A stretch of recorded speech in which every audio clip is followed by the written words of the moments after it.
Hi friend, welcome to my YouTube channel successful future classes. तो कैसे हैं आप सब दोस्तों। मुझे उम्मीद है आप सभी लोग ठीक होंगे। दोस्तों आज की वीडियो में लेके आए हैं जनरल नॉलेज के 20 प्रश्नों का मॉक टेस्ट, जो कि दोस्तों सभी प्रश्न एनटीपीसी में पूछे गए प्रश्न हैं। और दोस्तों ये आगामी भर्ती railway group D, UP police जैसी कई आने वाली भर्तियों के लिए बहुत ही महत्वपूर्ण प्रश्न हैं। तो चलिए दोस्तों फिर शुरू करते हैं आज का मॉक टेस्ट। तो दोस्तों पहला प्रश्न है, दूध को मथने से क्रीम के अलग होने का कारण है। दूध को मथने से क्रीम के अलग होने का कारण है।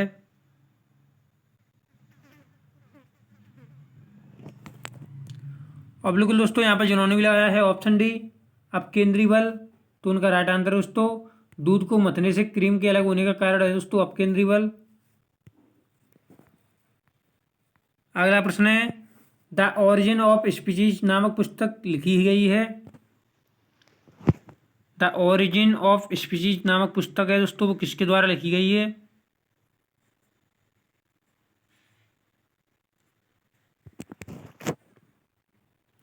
और बिल्कुल दोस्तों यहाँ पर जिन्होंने भी लगाया है ऑप्शन बी डार्विन द्वारा, तो उनका राइट आंसर है दोस्तों चार्ल्स डार्विन के द्वारा द ओरिजिन ऑफ स्पीसीज नामक पुस्तक है वो लिखी गई है। और प्राकृतिक वर्णन का सिद्धांत है वो चार्ल्स डार्विन ने दिया था। प्राकृतिक वर्णन का सिद्धांत है वो चार्ल्स डार्विन ने दिया था।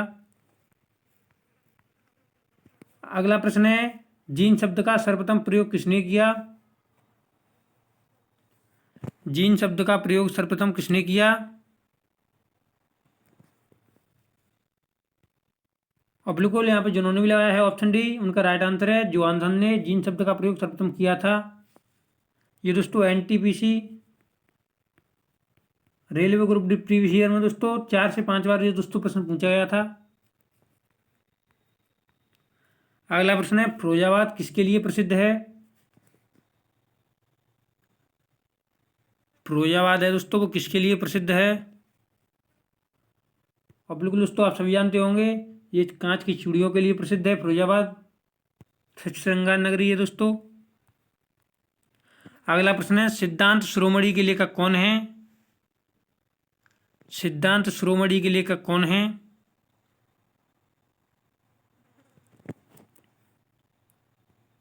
और बिल्कुल यहाँ पे जिन्होंने भी लगाया है ऑप्शन बी भास्कराचार्य, तो उनका राइट आंसर है सिद्धांत शिरोमणि के लेखक हो जाएंगे भास्कराचार्य।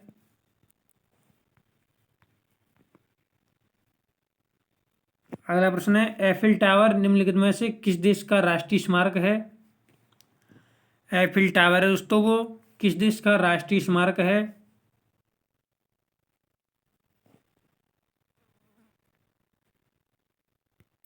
और बिल्कुल दोस्तों यहाँ पर जिन्होंने भी लगाया है ऑप्शन ए पेरिस फ्रांस, तो उनका राइट आंसर है फ्रांस का दोस्तों एफिल टावर है वो राष्ट्रीय स्मारक है। अगला प्रश्न है, कलिंग पुरस्कार कौन प्रदान कराता है। कलिंग पुरस्कार है वो कौन प्रदान कराता है।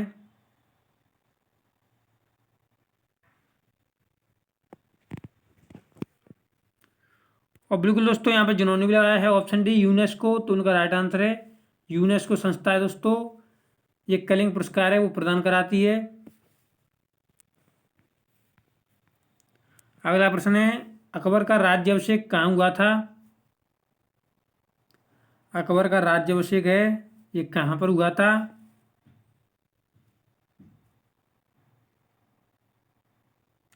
और बिल्कुल दोस्तों यहाँ पे जिन्होंने भी लगाया है ऑप्शन ए कालानौर, तो उनका राइट आंसर दोस्तों ये कालानौर में हुआ था। और ये 14 फरवरी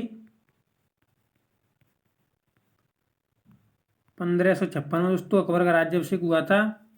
और अकबर का दोस्तों संरक्षक था बैरम खां।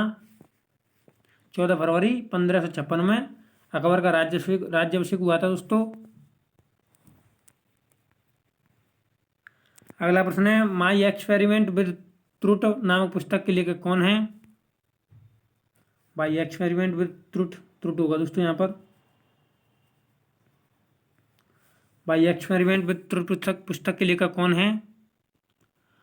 और बिल्कुल दोस्तों यहाँ पर जिन्होंने भी लगाया है ऑप्शन है महात्मा गांधी, तो उनका राइट आंसर है माई एक्सपेरिमेंट विद ट्रुथ पुस्तक के लेखक हैं वो महात्मा गांधी हैं। नवजीवन, यंग इंडिया, नाम पुस्तक है दोस्तों, ये महात्मा गांधी की है।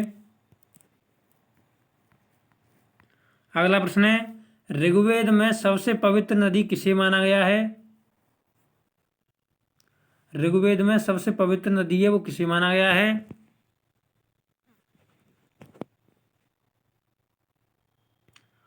और बिल्कुल दोस्तों यहाँ पर जिन्होंने भी लगाया है ऑप्शन सी सरस्वती, तो उनका राइट आंसर है ऋग्वेद में सबसे पवित्र नदी है दोस्तों वो सरस्वती को माना गया है। और दोस्तों ऋग्वेद से ही दोस्तों गायत्री मंत्र का उल्लेख देखने को मिलता है।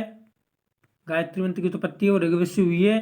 और इसके दोस्तों लेखक हो जाएंगे विश्वामित्र। और पुरसिडी है दोस्तों, ये रावी नदी का दोस्तों पुराना नाम है। सतुत्री है दोस्तों, ये सतलज नदी का है। अगला प्रश्न है, माउंट एवरेस्ट पर चढ़ने वाली प्रथम महिलाएं थी। माउंट एवरेस्ट पर चढ़ने वाली प्रथम महिला दोस्तों थी वो कौन थी? माउंट एवरेस्ट पर चढ़ने वाली प्रथम महिला कौन थी?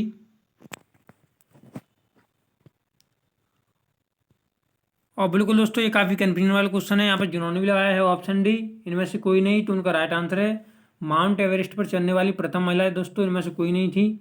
क्योंकि दोस्तों माउंट एवरेस्ट पर चढ़ने वाली प्रथम महिला थी वो कौन थी? तो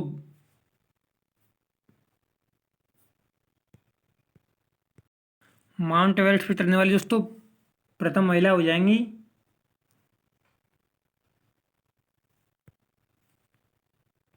जिनको ताबे,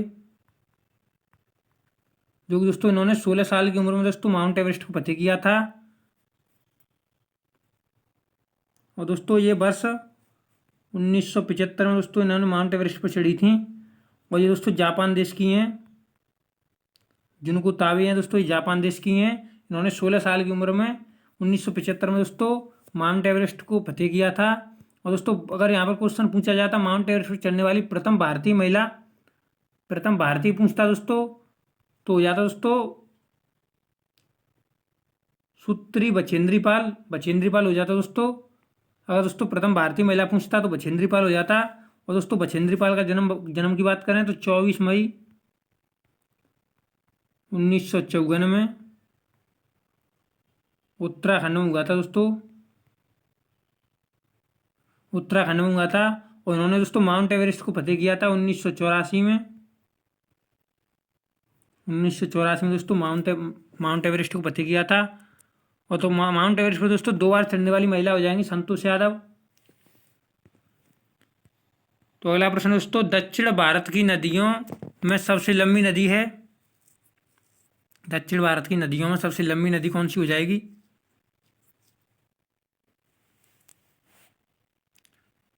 और बिल्कुल दोस्तों यहाँ पे जिन्होंने भी लगाया है ऑप्शन ए गोदावरी, तो उनका राइट आंसर है दक्षिण भारत की नदियों में सबसे लंबी नदी है दोस्तों गोदावरी। और दोस्तों ये महाराष्ट्र के त्र्यंबकेश्वर से निकलती है दोस्तों,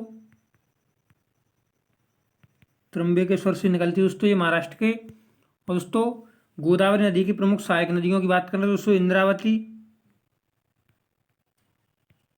इंद्रावती, मंगेर, सबरी, मैनगंगा, पैनगंगा, बैनगंगा, पैनगंगा, वर्धा, पूर्जा, ये दोस्तों इंदिरा गोदावरी नदी की दोस्तों सहायक नदियां हैं। और दोस्तों गोदावरी को दोस्तों दक्षिण की गंगा भी कहा जाता है। दक्षिण की गंगा की बात करें तो दोस्तों ये गोदावरी को कहा जाता है। और दक्षिण भारत की गंगा की बात करें तो दोस्तों कावेरी को कहा जाता है दक्षिण भारत की गंगा। दक्षिण भारत की गंगा की बात करें तो दोस्तों ये कावेरी को कहा जाता है। अगला प्रश्न, संविधान के किस अनुच्छेद के अंतर्गत राष्ट्रपति अध्यादेश जारी करता है? संविधान के किस अनुच्छेद के अंतर्गत राष्ट्रपति दोस्तों अध्यादेश जारी करता है?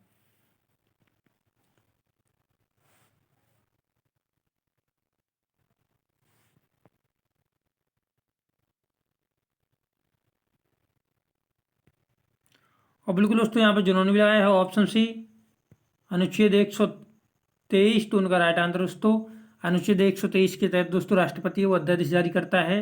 और राज्यपाल है दोस्तों वो अनुच्छेद 213 के तहत दोस्तों राज्यपाल है वो अध्यादेश जारी करता है।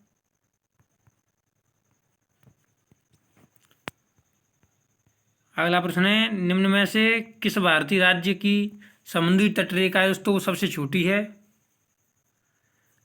किस भारतीय राज्य की दोस्तों समुद्री तटरेखा है वो सबसे छोटी है?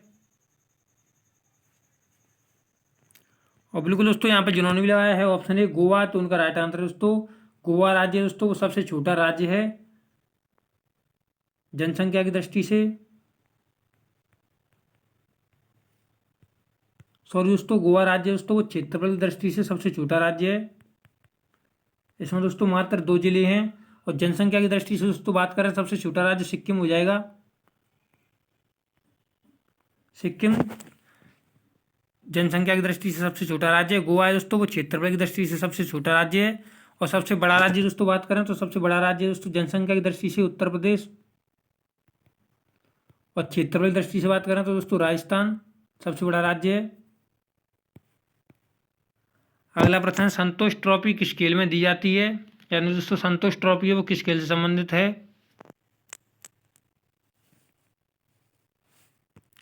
और बिल्कुल दोस्तों यहाँ पर जिन्होंने भी लगाया है ऑप्शन डी फुटबॉल, तो उनका राइट आंसर दोस्तों संतोष ट्रॉफी है वो फुटबॉल खेल से संबंधित है। अगला प्रश्न है, जापान की संसद क्या कहलाती है? जापान की संसद है दोस्तों वो क्या कहलाती है? और बिल्कुल दोस्तों यहाँ पे जिन्होंने भी लगाया है ऑप्शन बी डाइट, तो उनका राइट आंसर दोस्तों जापान की संसद है दोस्तों डाइट। युआन है दोस्तों ताइवान की संसद है। सोरा है दोस्तों ये अफगान की है।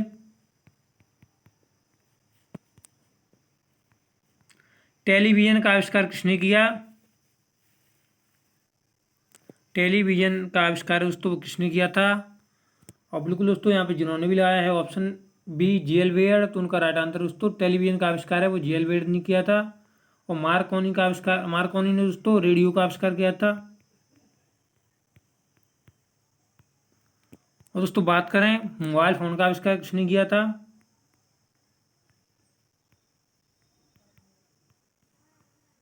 तो ये दोस्तों मार्टिन कूपर ने दोस्तों मोबाइल फोन का आविष्कार किया था। और दोस्तों अगर आपसे पूछे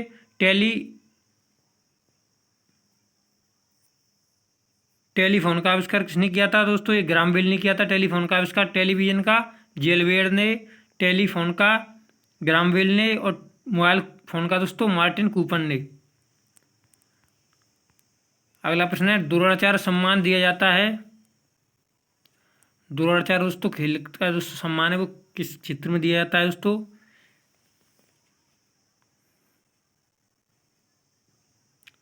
और बिल्कुल दोस्तों यहाँ पे जिन्होंने भी लगाया है ये काफ़ी कंफ्यूजन वाला क्वेश्चन है ऑप्शन सी उत्कृष्ट खेल प्रशिक्षकों को, तो उनका राइट आंसर दोस्तों द्रोणाचार्य सम्मान है वो उत्कृष्ट खेल प्रशिक्षकों को दिया जाता है दोस्तों। और द्रोणाचार्य खेल सम्मान की दोस्तों शुरुआत कब हुई थी? तो दोस्तों 1985 में हुई थी। द्रोणाचार्य खेल सम्मान है दोस्तों इसकी शुरुआत 1985 में हुई थी। और इसमें दोस्तों 15 लाख रुपए धनराशि है वो दी जाती है। खेल के क्षेत्र में दोस्तों 4 पुरस्कार हैं वो दिए जाते हैं। बात करें दोस्तों अर्जुन पुरस्कार की शुरुआत है दोस्तों ये 1961 में हुई थी। अर्जुन पुरस्कार की शुरुआत 1961 में हुई थी। इसमें दोस्तों पहले 7.5 लाख रुपए दिए जाते थे, लेकिन दोस्तों अब इसमें बढ़ाकर के धनराशि 15 लाख रुपए कर दी है अर्जुन पुरस्कार में।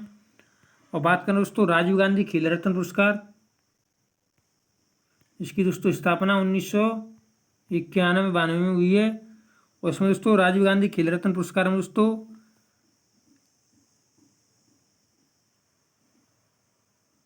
इसे दोस्तों मेजर ध्यानचंद के नाम से भी जाना जाता है। इसमें दोस्तों पहले 7.5 लाख रुपए दी जाती थी, लेकिन इसमें दोस्तों धनराशि को बढ़ा करके 25 लाख रुपए कर दिया है। 25 लाख रुपए कर दिया है। मेजर ध्यानचंद थे दोस्तों ये हॉकी के जादूगर थे। बात करें दोस्तों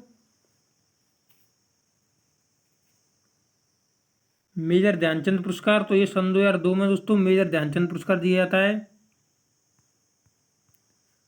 और इसमें दोस्तों पहले धनराशि थी वो 5 लाख रुपए थी दोस्तों, इसको बढ़ा करके अब 10 लाख रुपए कर दिया है। तो चलिए बढ़ते हैं अगले प्रश्न की तरफ। नोबेल पुरस्कार किस शहर में दिए जाते हैं? नोबेल पुरस्कार है दोस्तों वो किस खेल में, वो दोस्तों सॉरी दोस्तों, किस खेल में, किस शहर में दिए जाते हैं?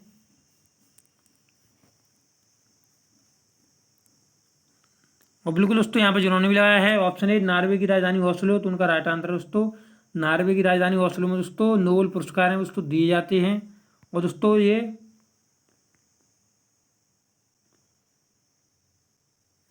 नोबेल पुरस्कार है दोस्तों, इनकी शुरुआत 1901 से हुई है और ये अल्फ्रेड नोबेल की याद में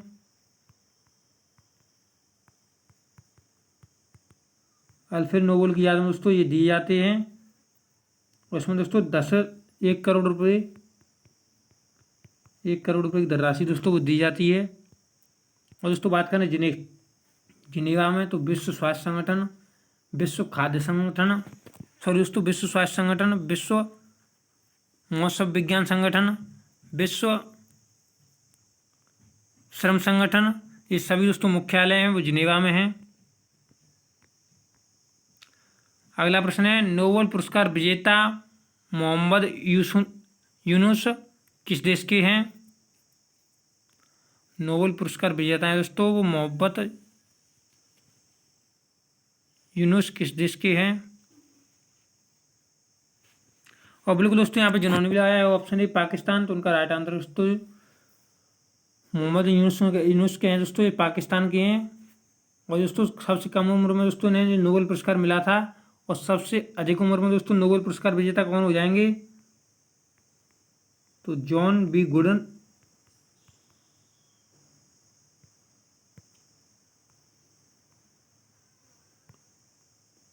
जॉन बी गुडएनक है दोस्तों, इन्हें सन 2019 में दोस्तों नोबेल पुरस्कार मिला है और दोस्तों रसायन के क्षेत्र में मिला है। ये दोस्तों सबसे अधिक उम्र के हैं जिन्हें दोस्तों नोबेल पुरस्कार मिला है, जॉन बी गुडएनक। तो ये थे दोस्तों 20 प्रश्नों का मॉक टेस्ट जो कि दोस्तों एनटीपीसी में पूछे गए सभी प्रश्न थे। दोस्तों अगर आपको वीडियो अच्छी लगी हो तो इसे लाइक करें, हमारे यूट्यूब चैनल को सब्सक्राइब करें, और दोस्तों चलिए मिलते हैं अगली वीडियो में।